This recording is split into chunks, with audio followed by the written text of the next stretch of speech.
자, 오늘 말씀 함께 보도록 하겠습니다. 오늘 말씀은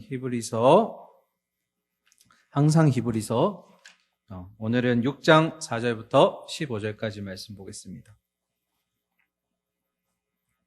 히브리서 6장 4절부터 15절까지.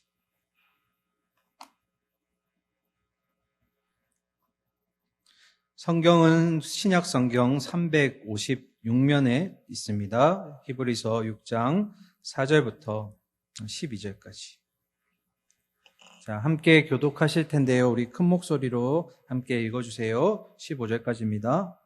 한번 빛을 받고 하늘의 은사를 맛보고 성령에 참여한 바 되고 하나님의 선한 말씀과 내세의 능력을 맛보고도 타락한 자들은 다시 새롭게 하여 회개하게 할 수 없나니 이는 그들이 하나님의 아들을 다시 십자가에 못 박아 드러내놓고 욕되게 함이라.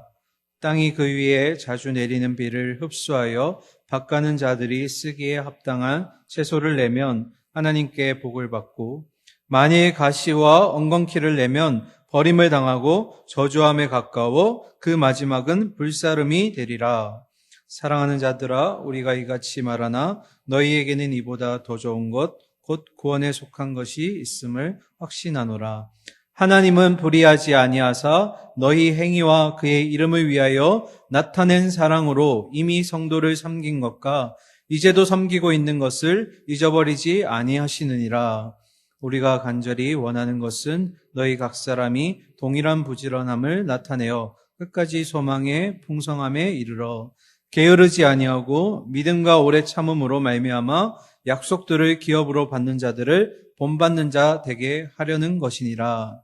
하나님이 아브라함에게 약속하실 때에 가리켜 맹세할 자가 자기보다 더 큰 이가 없으므로 자기를 가리켜 맹세하여 이르시되 내가 반드시 너희에게 복주고 복주며 너를 번성하게 하고 번성하게 하리라 하셨더니 그가 이같이 오래 참아 약속을 받았느니라. 아멘. 자, 저를 따라 함께 따라해 주시기 바랍니다. 예배의 방관자 되지 맙시다. 다시, 은혜의 방관자가 되지 맙시다. 어제는 어버이날이었고 오늘은 어버이 주일로 섬기고 있습니다. 특별히 좀 부정적인 얘기를 하고 싶지 않은데 제가 5월 6일자 국민일보 기사를 보니까 크리스천 부모 1,500명을 대상으로 설문조사가 있었어요. 제가 금요일에도 이 얘기를 했었는데 코로나 이후에 여러분의 신앙생활이 어떻습니까? 라는 질문에 무려 1,500명 중에 53%가 신앙생활이 소홀해진 것 같아요 라고 대답을 했어요. 1,500명의 크리스천 부모들이. 그리고 또 다른 질문. 최근 2년 사이에 가족들이 함께한 신앙의 활동이 있습니까? 하고 질문했어요. 뭐 예를 들면 가정에서 예배를 드린다든지 기도회를 드린다든지 부정적인 반응이겠죠. 없다라는 대답이 무려 41.5%가 최근 이내에 가족들과 함께한 신앙 활동이 없다라고 얘기를 해요. 그리고 마지막 질문. 그렇다면 부모된 여러분이 자녀에게 신앙을 전수해줘야 되는데 신앙의 교육에 있어서 가장 걸림돌이 되는 게 뭐라고 생각하십니까? 라는 질문에 1위는 여러분이 예상하듯이 서로가 너무 다 바빠서 함께할 시간이 없어서라고 했는데 제가 주목한 것은 2위예요. 2위가 뭘까요? 1위는 너무 바빠서. 2위가 뭐냐면 뜻밖에도 부모인 내가 신앙이 확고하지 못해서. 저는 이거 보면서 참 충격이 컸어요. 여러분에게 왜 제가 이 얘기를 하냐면 물론 어버이 주일이기도 하지만 나의 신앙이 여러분이 이제 곧 가정을 이루게 되면 여러분의 그 신앙의 확고함이 누구에게로 전수가 되는 거예요? 여러분의 자녀에게 가는 거예요. 그러니까 믿음의 후손을 이어가는 데 있어서 여러분은 선진들의 신앙을 받아서 후손들에게 전하는 통로와 매개체의 역할이 된다는 거죠. 그런데 신앙의 전수에 있어서 걸림돌이 되는 게 뭡니까 했는데 내가 아직 하나님에 대한 확신이 없다라는 거예요. 그리스도의 십자가 보혈에 대한 확신이 없기 때문에 이걸 자녀들에게 전해주는 게 마음이 참 불편하다는 거예요. 여러분, 지금 신앙이 나중에 여러분 가정을 이뤘을 때 신앙이 될 거라고 믿으시면 안 돼요. 훨씬 더 현실적이고 훨씬 더 어렵습니다. 특히 자녀들이 생기고 나면 여러분 개인의 신앙생활 하는 것조차 너무 힘이 들어요. 그러니까 이 청년의 귀중한 때에 여러분의 신앙이 정말 경험하고 맛보지 못하면 가정을 이루었을 때 걸림돌이 될 수 있고 힘들 수 있다는 거예요. 부디 지금 여러분 개인의 신앙을 지킬 수 있을 그때에 신앙을 확고히 하셔서 부디 가정을 이루었을 때 하나님 주시는 열매들이 맺어지기를 소망합니다. 어버이 주일이라서 꼭 한번 나누고 싶었어요. 자, 이제 본문에 들어갈 텐데요.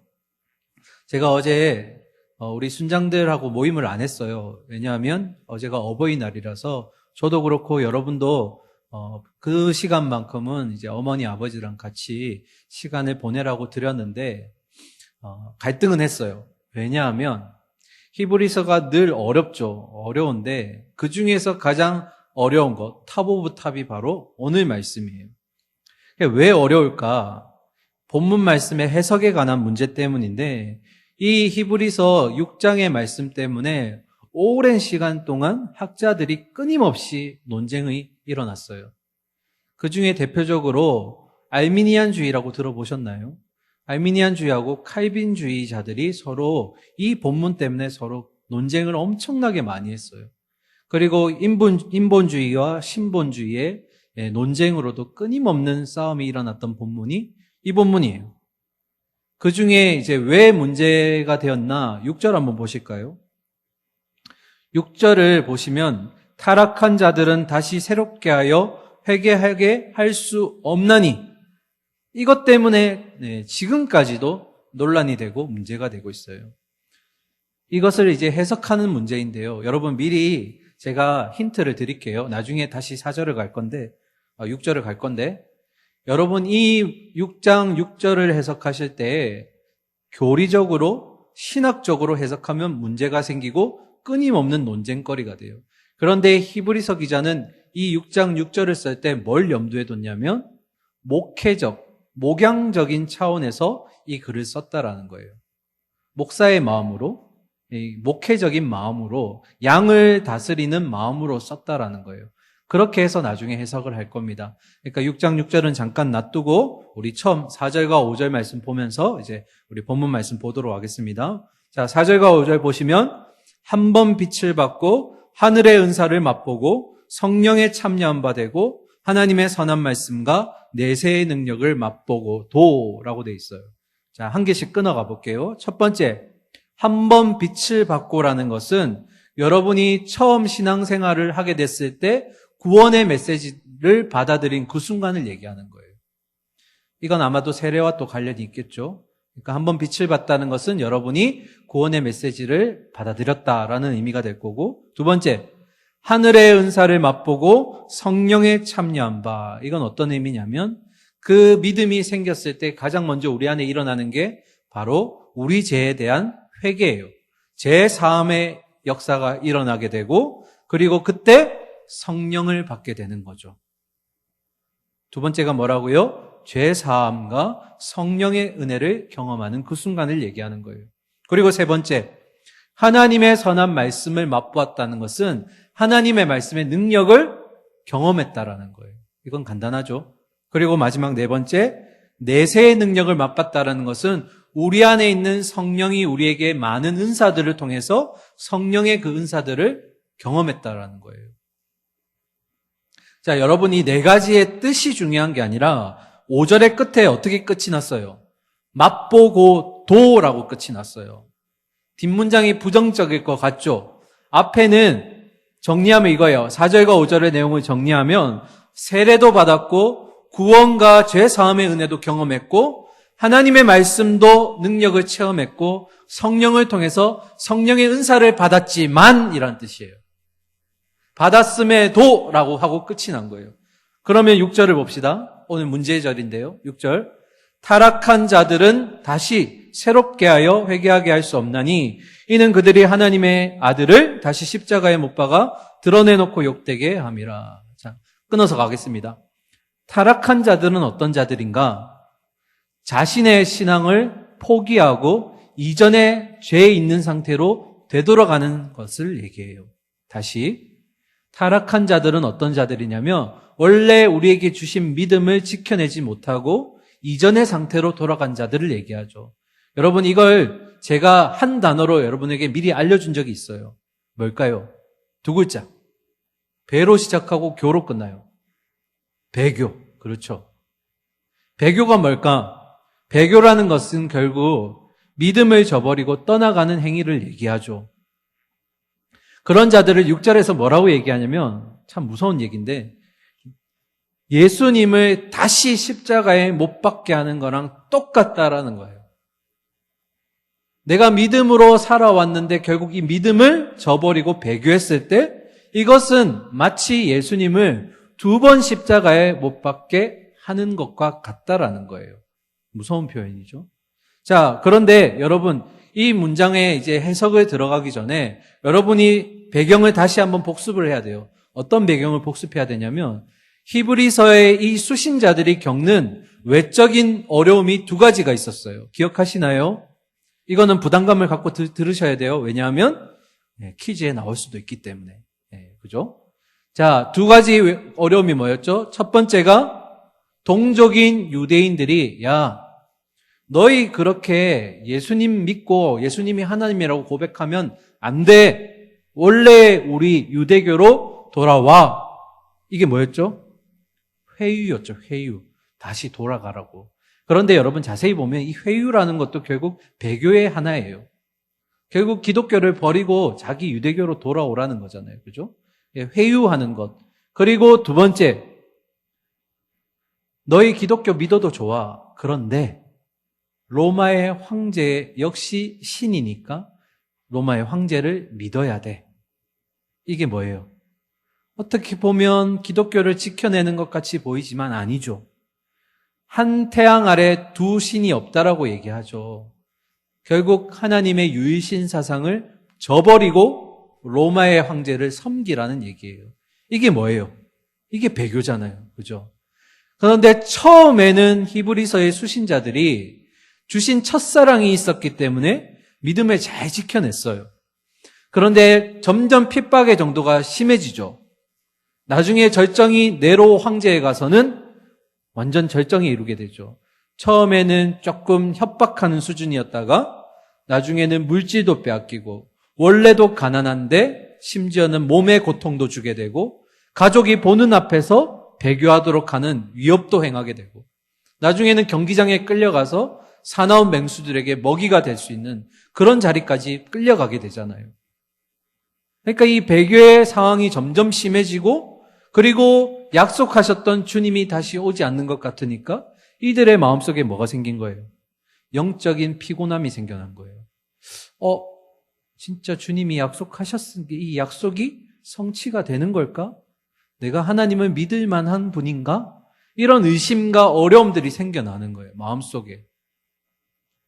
이런 배교의 위협 가운데 있는 수신자들에게 지금 히브리서 기자가 이 내용을 쓰고 있는 거예요. 이걸 염두에 두셔야 돼요. 지금 편지를 받는 사람들은 이런 배교의 위협을 받고 있는 사람들이에요. 자, 그러면 돌아가서 6장 6절에 가장 어려운 해석의 문장이 뭐냐면 다시 새롭게 하여 회개하게 할 수 없다라고 얘기하는 거예요. 이게 왜 문제가 될까요? 이제까지 우리가 여러분 신앙을 배우면서 가장 우리 안에 있는 약속이 뭐였냐면 하나님이 구원을 약속하신 자들, 하나님께 구원을 약속받은 자들은 하나님이 끝까지 책임지신다라는 가르침을 받았어요. 그죠? 하나님은 절대로 우리를 포기하지 않으시는 분이라고 얘기했어요. 대표적인 예가 빌립보서 1장 6절이에요. 말씀 한번 볼까요? 빌립보서 1장 6절. 너희 안에서 착한 일을 시작하신 이가 그리스도 예수의 날까지 이루실 줄을 우리가 뭐 한다고요? 확신한다. 하나님이 한 번 약속한 성도는 끝까지 놓지 않으신다라는 게 우리가 이제까지 배워왔던 내용이에요. 그런데 지금 6장 6절의 말씀, 다시 타락한 자들이 새롭게 되어서 회개할 수 없다라고 얘기하는 거예요. 어떻게 해석해야 될까? 이제까지 우리가 배웠던 가르침과 지금 조화가 되지 못해요. 부딪히고 있는 것 같아요. 6장 4절과 5절을 덧입혀서 얘기해보면 여러분 세례도 받았고 죄 사함의 은혜도 경험했고 성령의 은사도 경험했어요. 믿음을 가지고 있는 우리였는데, 그런데 지금 6장 6절을 문장대로 해석하면 그런 경험을 했던 자라 할지라도 언제든지 구원의 자리에서 탈락할 수 있다라고 해석이 되는 거예요. 그러면 이 문장을 누가 제일 좋아할까? 바로 알미니안주의자들이에요. 왜 좋아하냐면 이들은 하나님의 은혜로 우리가 구원을 받는 게 아니라 인간의 도덕적인 의지로 구원을 이룰 수 있다라고 얘기하는 자들이에요. 사람의 노력으로 구원을 쟁취할 수 있는 자들이다. 그래서 우리가 비록 이 6장 6절의 말씀이 배교했을지라도 우리의 인간적인 노력으로 또 다시 구원을 얻을 수 있어. 우리의 노력으로 할 수 있다라는 게 그들의 입장이기 때문에 그들의 증거, 그들의 핵심 단어가 바로 이 6장 6절이 된다라는 거예요. 그러면 이제 우리의 질문으로 돌아와야죠. 여러분, 성도가 구원을 상실할 수 있을까요? 자, 중요한 질문이니까. 여러분, 너무 중요한 질문이에요. 우리가 하나님을 믿는 신앙생활을 하고 있는 성도들인데, 성도라는 직분을 받은 우리가 그 성도의 직분, 구원을 상실할 수 있을까라는 거예요. 어때요? 6장 6절을 읽고 나니까 좀 헷갈리지 않아요? 여러분, 제가 히브리서의 기자가 정말 고집같이 아니면 좀 악착같이 지키고자 하는 두 가지가 있었죠. 글을 쓸 때 두 가지가 뭐였어요? 첫 번째가 구약의 말씀을 굉장히 많이 인용해 왔다라는 거. 그죠? 이번에도 그 히브리서 관련된 퀴즈에서 구약과 관련된 말씀이 나올 거예요. 워낙 많이 인용했으니까. 힌트를 드리면 시편 2편 말씀은 꼭 나올 것 같아요. 오늘 내가 너를 낳았도다. 네. 이런 거는 꼭 적더라, 그죠? 네. 그런데 두 번째가 중요해요. 히브리서 기자가 글을 쓸 때는 항상 문맥을 중심으로 했다라는 거예요.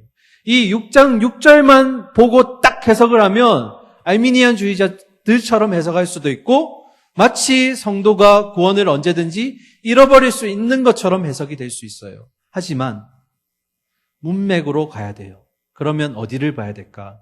지난주 우리 보았던 말씀 중에 6장 1절과 2절 제가 다루지 않은 내용이 하나 있어요. 그게 뭐냐면, 자, 한번 말씀 읽고 갑시다. 6장 1절부터 그러므로 우리가 그리스도의 도의 초보를 버리고 죽은 행실을 회개함과 하나님께 대한 신앙과 세례들과 안수와 죽은 자의 부활과 영원한 심판에 관한 교훈의 털을 다시 닦지 말고 완전한 대로 나아갈지니라. 아멘. 여러분, 지난주 말씀 한번 생각해 봅시다. 지난주에 이들의 신앙의 연수가 오래되었음에도 불구하고 누구를 가르칠 정도의 수준이 되지 않고 오히려 기초적인 교리를 배워야 되는 젖먹는 자 수준밖에 너희가 되지 않는다라고 히브리서 기자가 수신자들에게 지적했어요. 그러면서 6장 1절에 보시면 그 그리스도의 기본적인 진리가 뭐였어요? 죽은 행실을 회개하는 것, 하나님에 대한 신앙, 세례들, 안수, 죽은 자의 부활과 영원한 심판, 이 6가지가 가장 여러분이 신앙생활을 하게 될 때 배우게 되는 기초들이었어요.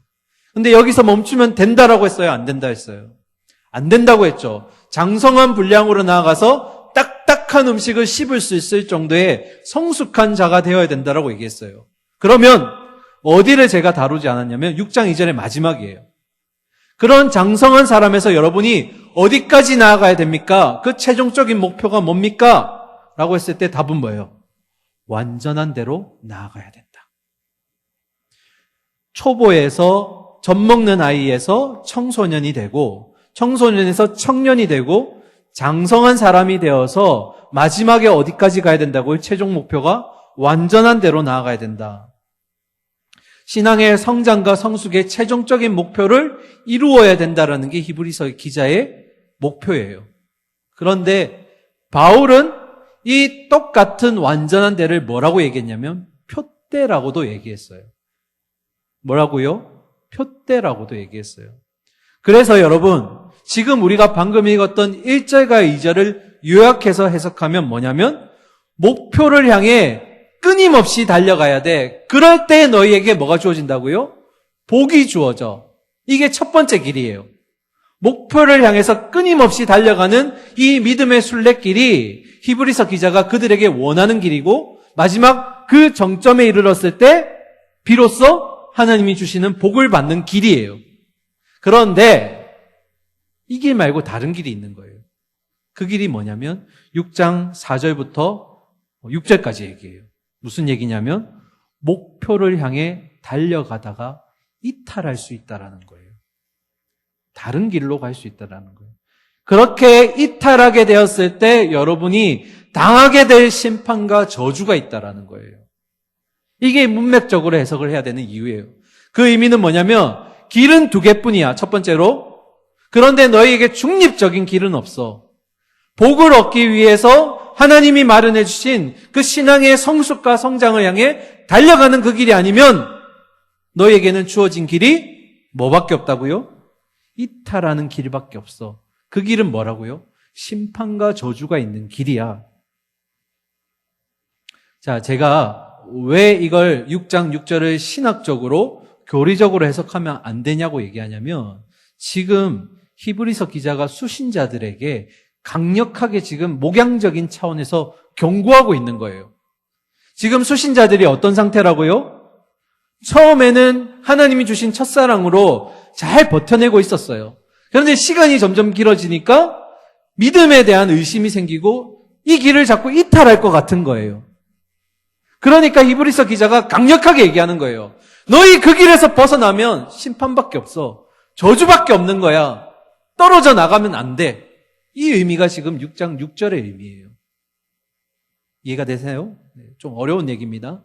이걸 교리적으로 해석하면 아까 알미니안사들처럼 인본주의자들처럼 해석할지 모르지만 목양적인 차원에서 히브리서 기자가 길은 두 개밖에 없어. 너희 어느 길로 갈 거야? 라고 지금 강력하게 경고하고 있는 거예요. 배교의 위험에 처해 있는 수신자들이 엇나가게 하지 않도록 하기 위해서 지금 히브리서 기자가 이렇게 강력하게 얘기하는 거예요. 제가 여러분이 어려우실 것 같아서 예를 한번 들어볼게요. 제가 실제로 겪었던 얘기예요. 제가 모교회 청년으로 있을 때 정말 신앙에서 믿음이 단단한 지체를 본 적이 있어요. 기도의 자리 정말 끊임없이 잘 감당했고요. 정말 그 사람이 신학생이 아니었는데도 불구하고 청년들이 힘이 되면 그 친구한테 가서 기도를 부탁할 정도로 정말 믿음에 있어서 신실한 지체였어요. 그리고 제가 그 교회를 떠나왔죠. 그리고 한 3, 4년 정도 지나고 나서 그때 그 청년들 지체들 후배들을 만났어요. 그런데 너무 놀랄 소식을 들은 거예요. 어떤 소식이었냐면 그렇게 신실하고 믿음에 있어서 확고했던 그였는데 어느 날 문득 소식을 들었더니 신천지로 갔다라는 거예요. 그리고 심지어는 우리 모교에 있는 청년들을 향해서 포교 활동을 하고 있더라는 거예요. 거기에는 진리가 없어. 우리 신천지로 와. 아니, 성령의 은혜도 맛보았고 죄의 회개에 눈물도 흘린 자였어요. 수련회 때마다 정말 하나님의 은혜를 경험한 자였다고요. 그런데 다른 길을 택하고 이탈하게 되니까 이제 뭐예요? 저주와 심판이 있는 자리에서 마치 그것이 진리인 것처럼 우기더라는 거예요. 여러분, 만약에 제가 그 지체가 가기 전에 이단에 빠질 것 같은 위험을 발견했다면 저도 히브리서 기자처럼 이렇게 6장 6절처럼 얘기할 거예요. 뭐라고 얘기할까요? 절대로 이단에 빠지면 안 돼. 너 배교하면 안 돼. 거기에는 구원이 없어 라고 얘기할 거예요. 어떻게 얘기한 거예요? 강력하게 경고해서라도 그가 이탈하지 않도록, 배교의 위험에 빠지지 않도록 얘기할 거라는 거죠. 그렇게 제가 강력하게 경고해서 그가 복음에 대열해서 이탈하지 않는다면 그게 얼마나 큰 축복이겠어요. 그러니까 지금 히브리서 기자는 그런 위험 가운데 절대로 낙오되면 안 된다라는 그런 강력한 메시지를 지금 6장 4절부터 6절까지의 말씀을 통해서 수신자들에게 얘기하고 있는 거예요. 히브리서 기자도 저와 같은 마음이었던 것 같아요. 이렇게 얘기하니까 오해할 수 있는 소지가 있을 것 같으니까 7절과 8절에서 비유로 얘기해요. 7절, 8절 볼까요? 땅이 그 위에 자주 내리는 비를 흡수하여 밭가는 자들이 쓰기에 합당한 채소를 내면 하나님께 복을 받고 만일 가시와 엉겅퀴를 내면 버림을 당하고 저주함에 가까워 그 마지막은 불사름이 되리라. 자, 두 가지 밭이 나오죠. 첫 번째 밭은 7절에 소개되어 있어요. 그 땅은 비도 잘 흡수하고 농사 짓는 자들이 짓기에 아주 좋은 땅이라서 채소의 열매를 결실했다라는 거예요. 이게 뭐예요? 하나님께 복을 받았다라는 거죠. 그런데 두 번째 땅은 뭐죠? 가시와 엉겅퀴로 뒤덮여 있어서 전혀 수확을 할 수 없는 상태에 이르게 된 거예요. 이게 뭐예요? 하나님의 심판과 저주의 그 자리에 있다라는 거예요. 지금 여러분 7절과 8절은 두 밭의 대조를 통해서 목표를 향해서 끊임없이 달려갈 때 누리는 복과 그리고 그 목표를 향해 달려가다가 이탈하고 타락했을 때 얻게 되는 저주와 심판에 대해서 지금 비유로 설명하고 있는 거예요. 4절과 6절의 말씀으로 부족하니까 7절과 8절의 비유를 통해서 길은 두 가지밖에 없어. 그리고 너네는 그렇게 이탈하면 안 되라고 지금 얘기하는 게 히브리서 기자의 얘기예요. 그렇게 강력하게 경고했던 히브리서 기자가 9절부터는 조금 완화된 말로 여러분에게 권면하고 있어요. 한번 볼까요? 9절 같이 읽읍시다. 시작. 사랑하는 자들아, 우리가 이같이 말하나 너희에게는 이보다 더 좋은 것, 곧 구원에 속한 것이 있음을 확신하노라. 9절의 시작이 뭐예요? 사랑하는 자들아. 아니 4절부터 6절까지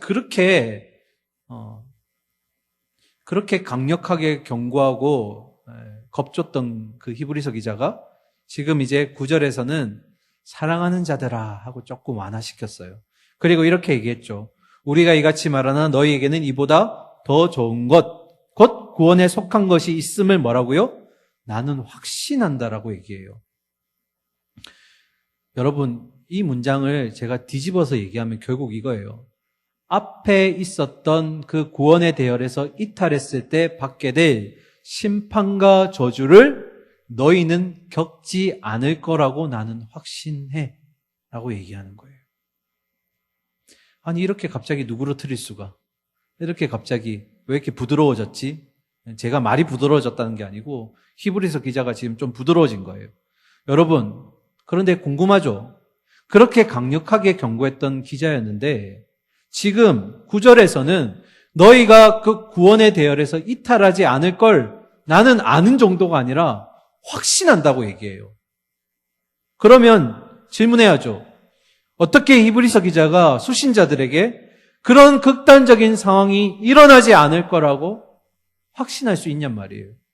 뭘 보고? 도대체 그들에게 뭘 믿고 히브리서 기자가 이들이 배교의 위협으로부터 극단적인 상황이 이러지 않을 거라고 확신할까? 그 답은 10절에 있어요. 10절 한번 봅시다. 하나님이 불의하지 아니하사 너희 행위와 그의 이름을 위하여 나타낸 사랑으로 이미 성도를 섬긴 것과 이제도 섬기고 있는 것을 잊어버리지 아니하시니라. 자, 두 가지 이유입니다. 첫 번째, 히브리서 기자가 그렇게 이들이 구원에 대해서 떨어지지 않을 거라고 확신하는 이유는 첫 번째, 하나님이 뭐 하시지 않기 때문에요? 불의하지 않으시기 때문에. 하나님에게 이유를 두는 거죠. 첫 번째는. 하나님은 불의하신 분이 아니야. 그리고 두 번째, 하나님의 이름을 위해서, 그 이름을 드러내기 위해서 너희가 이전부터 지금까지 너희 주변에 있는 지체들을 사랑으로 섬겨온 것을 하나님이 기억하고 계시기 때문이야. 10절은 지금 그들이 이 극한적인 상황으로 내몰리지 않을 거라 확신하는 이유를 두 가지로 소개해 줬어요. 첫 번째는 하나님은 불의하신 분이 아니야. 그리고 지금 너희가 사랑으로 너희 주변의 지체를 이전부터 지금까지도 잘 섬기고 있다라는 것을 하나님이 알고 기억하고 계시기 때문이야. 여러분, 왜 히브리서 기자가 이 얘기를 했을까? 그건 바로 이 땅에 오신 예수님이 주신 명령이 있었기 때문이에요. 그 명령이 뭐냐면 요한복음 13장 34절, 우리가 너무 잘 아는 말씀이에요. 같이 읽을까요? 시작. 새 계명을 너희에게 주노니 서로 사랑하라. 내가 너희를 사랑한 것 같이 너희도 서로 사랑하라. 그러니까 하나님의 백성이 된 그들이 주님 주신 사랑으로 이들을 계속해서 사랑으로 섬기고 있는 모습은 결국 예수님의 그 명령대로 잘 순종하고 있다라는 거예요. 그런 섬김 가운데 그 주변의 지체들을 통해서 열매 맺을 것이라는 것을 이들이 인내하면서 기다리고 있다는 거예요. 그러면서 마지막에 히브리서 기자가 이제 마지막 권면을 합니다. 11절과 12절 볼까요? 우리가 간절히 원하는 것은 너희 각 사람이 동일한 부지런함을 나타내어 끝까지 소망의 풍성함에 이르러 게으르지 아니하고 믿음과 오래 참음으로 말미암아 약속들을 기업으로 받는 자들을 본받는 자가 되게 하려는 것이니라. 이게 이유에 대해서 설명하고 있는 거예요. 자, 11절을 여러분이 조금 어려울 것 같아서 제가 현대어 버전으로 다시 읽어드리겠습니다. 화면 한번 띄워주세요. 현대어 버전. 11절. 여러분이 이 세상에 있는 동안 언제나 다른 사람을 사랑함으로써 충분한 보상을 받게 되기를 염원하고 있습니다. 누가요? 히브리서 기자가요. 예전에 그렇게 섬김이 지금까지도 계속되고 있고 앞으로도 여러분이 계속 섬김이 이어질 때 여러분이 받게 될 풍성한 열매가 있을 거란 걸 알고 있다라는 거예요. 그러면서 히브리서 기자가 요구하는 게 하나 있어요. 기억하세요. 12절. 그러기에 여러분은 게으른 사람이 되지 말고 믿음과 인내로 약속의 유업을 받은 자들을 본받으십시오. 그러니까 여러분이 지금 섬김 가운데 인내하고 있는데 그런 인내의 모델들이 이미 있다라는 거예요. 그 모델들을 여러분이 기억하시면서 끝까지 섬김을 감당하십시오 하면서 예를 든 사람이 누구냐면 13절부터 등장하는 바로 아브라함이에요. 아브라함이 하나님을 섬기면서 얼마나 인내했는지를 지금 예로 보여주고 있어요. 한번 볼까요? 13절, 14절, 15절. 하나님이 아브라함에게 약속하실 때에 가리켜 맹세할 자가 자기보다 더 큰 이가 없으므로 자기를 가리켜 맹세하여 이르시되 내가 반드시 너에게 복주고 복주며 너를 번성하게 하며 번성하게 하리라 하셨더니 그가 이같이 오래 참아 약속을 받았느니라. 이게 누구와 누구의 약속이라고요? 하나님과 아브라함의 약속이었어요. 이 말씀은 어디에서 인용해 온 거냐면 창세기 22장 17절 말씀이에요. 내가 너에게 큰 복을 주고 내 씨가 크게 번성하여서 하늘의 별과 같고 바닷가의 모래 같게 하리니 내 씨가 그 대적의 성문을 차지하리라. 여러분, 중요한 게 뭘까요? 하나님이 아브라함과 첫 약속을 하실 때 아브라함의 나이가 몇 살이었냐면 75세였어요. 그런데 이 모든 약속이 성취될 때 아브라함 나이가 몇 살이었을까요? 이 말은 이 꼴 이삭을 얻게 되었을 때 나이예요. 언제죠? 무려 100세였을 때. 그러면 아브라함이 약속을 기다린 시간이 몇 년이에요? 빼기 해보세요. 100 빼기 75. 25년 동안 약속을 기다리고 있었던 거예요. 지금 믿음 가운데 인내의 모델로 지금 누구를 지금 히브리서 기자가 든 거예요? 수신자들에게 아브라함을 보여줬어요. 무려 25년 동안 기다린 아브라함이 있어. 그처럼 너희도 기다릴 수 있어야 돼. 그런데 여러분, 진짜로 아브라함이 한 번도 의심하지 않고 기다렸을까요? 제가 이 질문하는 이유는 이것 때문이에요. 정확한 질문 할게요. 아브라함에게 주신 하나님의 약속 가운데 이 약속이 성취될 때까지 인내한 것은 하나님일까요? 아브라함일까요? 히브리서 기자는 분명히 아브라함이 기다렸다라고 지금 그 아브라함 본받으라고 얘기해요. 그런데 실질적으로 질문할게요. 25년 동안 아브라함이 정말 인내로 기다렸던가요? 아니죠. 75세 때 약속받고 나서 자기에게 위협이 닥쳐오니까 자기의 아내를 다른 족속의 왕에게 갖다 바쳤죠. 누이라고 거짓말하면서. 그 일만 무려 2번이나 했어요. 그죠? 그리고 또 한 가지. 이삭을 기다리기가 힘들어서 결국 하갈이라는 첩을 통해서 누구를 낳았어요? 이스마엘을 낳았죠. 그런데 약속이 성취가 되었어요. 그러면 아브라함이 기다린 거예요? 하나님이 인내해 주신 거예요? 하나님이 인내하신 거죠. 아브라함의 허물과 실수 가운데서도 하나님이 기다려 주신 거예요. 히브리서 기자는 근데 이걸 하나님의 공로라고 얘기하지 않고 아브라함에게 공로를 돌리고 있는 거예요. 아브라함이 믿음의 인내로 약속을 지켰기 때문이야 본받아. 왜 이렇게 했을까요? 제가 여러분 어려울 것 같아서 예를 들어볼게요. 저희 딸이 주은이가 한 번도 뒤집고 나서 배밀이를 한 적이 없어요. 제가 몇 번 얘기했던 것 같은데. 그리고 기는 걸 하지 못하고 꽃게처럼 옆으로 걸었어요. 기어 걸었어요. 언제쯤 걷지 하고 노심초사하다가 결국 병원도 가서 물리치료도 받고 지금은 잘 걸어요. 그런데 주은이가 딱 일어서 걷게 되었을 때 그때까지 누구의 수고와 노력이 더했던 거예요? 아빠와 엄마의 노력이 수고가 더해졌던 거죠. 그런데 나중에 걷게 되었을 때 우리 어머니, 주은이의 할머니죠. 할머니가 뭐라고 얘기했을까요? 주은이가 해냈네. 걷게 됐어. 지금 누구에게 공로를 돌린 거예요? 저와 우리 아내에게 돌린 게 아니라 주은이에게 돌린 거예요. 이 말이 무슨 의미예요? 하나님이 비록 아브라함이 허물이 많고 약속의 시간 동안 실수하고 넘어졌지만 결국 약속이 성취되었을 때 히브리서 기자는 그 모든 공을 하나님이 아니라 아브라함에게 돌렸다라는 거예요. 이해가 되세요? 그러니까 결국 히브리서 기자는 뭘 얘기하는 거예요? 약속이 성취될 때 그 약속의 이루어짐은 사람에게 있는 게 아니라 하나님의 신실하심에 있다라는 거예요. 왜 이 얘기를 꺼냈을까? 제가 서두에도 얘기했죠. 히브리서의 수신자들이 가장 지금 겪고 있는 어려움이 뭐예요? 배교잖아요, 배교. 언제 목숨이 빼앗길지 모르고 기독교의 진리를 지켜낼 수 있을지 없을지 불안한 가운데 그들의 마음속에 의심이 생기고 흔들림이 생겨났다고요. 하나님이 정말 약속을 지켜주실 수 있는 그런 분이실까?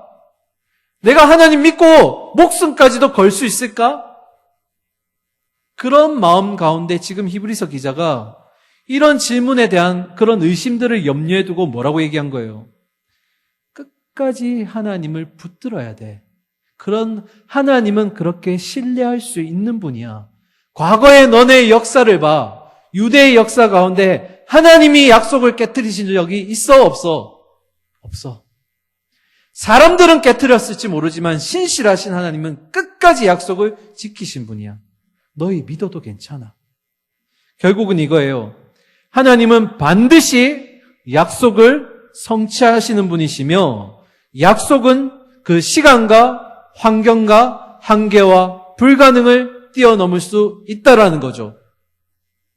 아브라함 같이 그런 우리 모든 성도들은 오직 믿음 가운데 인내하면 된다라는 거예요.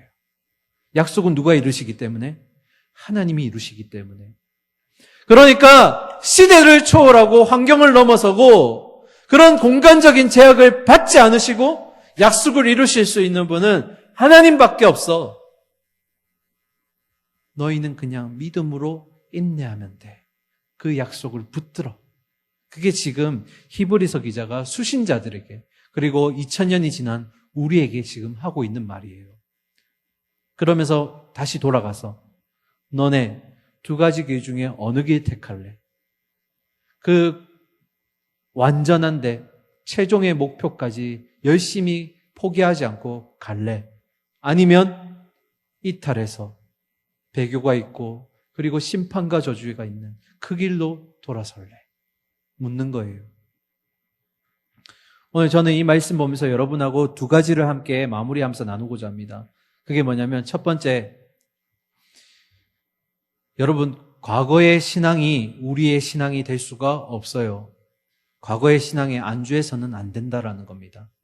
내가 하나님 그 은혜를 경험한 적이 있어.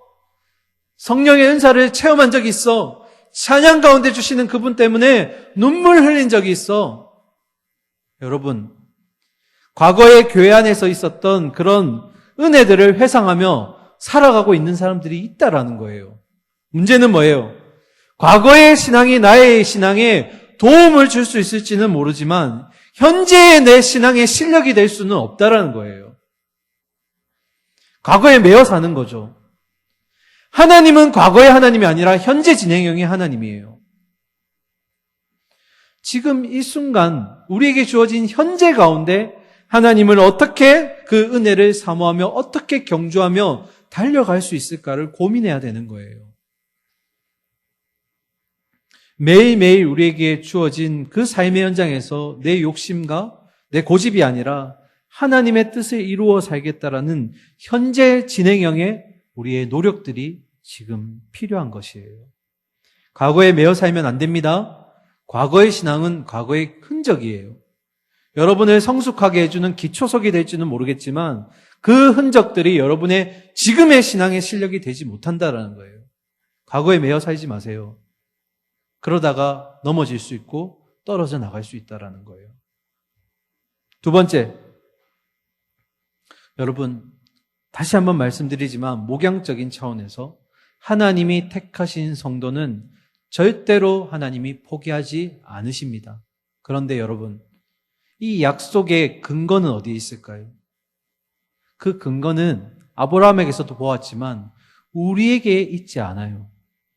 하나님이 그렇게 택하신 자를 포기하지 않으시는 근거이자 이유는 뭐냐면 한 생명을 살리기 위해 나라는 한 생명을 붙드시기 위해서 아버지께서 하나뿐인 아들 예수를 내어주셨기 때문에 지불하셨기 때문에 그 약속을 지키신다라는 거예요. 약속의 근거이자 이유는 나에게 있는 게 아니에요. 나를 살리시기 위해 하나뿐인 아들을 내어주셨다라는 그 하나님의 희생이 있었기 때문에 여러분 이 약속을 하나님이 지켜가신다라는 거예요. 그러면 이제 우리는 어떻게 하면 될까요? 마지막, 어떠한 상황과 어떠한 어려움이 밀려오더라도 낙심하지 말고 끝까지 주신 이 믿음의 경주를 이어갈 때 결국 하나님께서 그 공로를 취해 주실 건데 그걸 하나님의 공로로 삼지 않으시고 아버지의 공로와 상급을 누구에게로 돌리신다고요? 우리에게로, 여러분에게로 돌리신다라는 거예요. 그래서 마무리하겠습니다, 말씀을. 오늘도 택하신 우리에게 주신 하나님의 그 변하지 않는 약속을 기억하시면서 부디 믿음의 경주 절대로 포기하지 마시고 완주하심으로써 하나님이 베푸시는 그 영원한 상급을 누리실 수 있는 저와 여러분이 될 수 있기를 간절히 소망하고 축원합니다. 우리 찬양하고 기도의 자리로 나아가도록 하겠습니다.